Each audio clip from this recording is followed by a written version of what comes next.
Eh bien, j'ai l'honneur d'avoir avec moi Lucie Fréchette de la compagnie d'assurance Aviva. Bonjour, Madame Fréchette. Bonjour. Ça va bien? Oui, merci. Écoutez, Aviva, on peut dire que c'est les spécialistes de l'assurance de, écoutez, quad, motoneige, bateau, etc. Donc, tous les sports récréatifs. Exactement, oui. Alors, moi, en tant que motoneigiste, j'ai beaucoup de questions à vous poser. Est-ce que vous pensez que vous allez pouvoir répondre à mes questions? Je pense que je vais être capable. Oui, moi avec, je suis bien sûr de ça. Alors, la première question qu'on se pose des motoneigistes, c'est que dans notre droit d'accès qu'on paie soit à la fédération ou au club local, on paie déjà une assurance. Effectivement. Alors, pourquoi on paie cette assurance-là? L'assurance, c'est une protection qu'on se procure pour se protéger contre les dommages que les autres peuvent nous causer ou qu'on peut causer aux autres.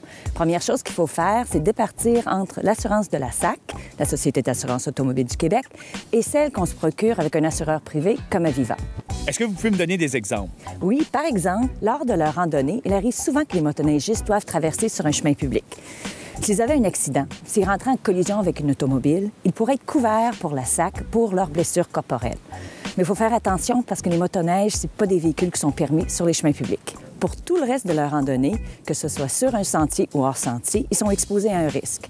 Et c'est ce risque qui est couvert avec l'assurance comprise dans leur droit d'accès. Un autre exemple? Bien sûr. Sur la motoneige que vous venez de frapper, il y avait une personne et vous lui avez causé des blessures. Vous pourriez être responsable de ces blessures corporelles et même d'une poursuite.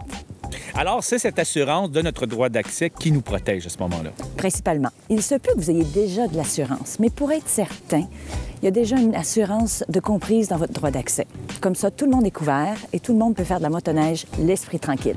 Quel est le montant de cette assurance? 500 000 $. Est-ce que ça couvre tout, même les dommages sur ma motoneige? Ça, c'est une autre histoire. Je vais vous raconter lors d'une prochaine chronique. Ah bien, merci beaucoup. À la prochaine, j'ai bien hâte.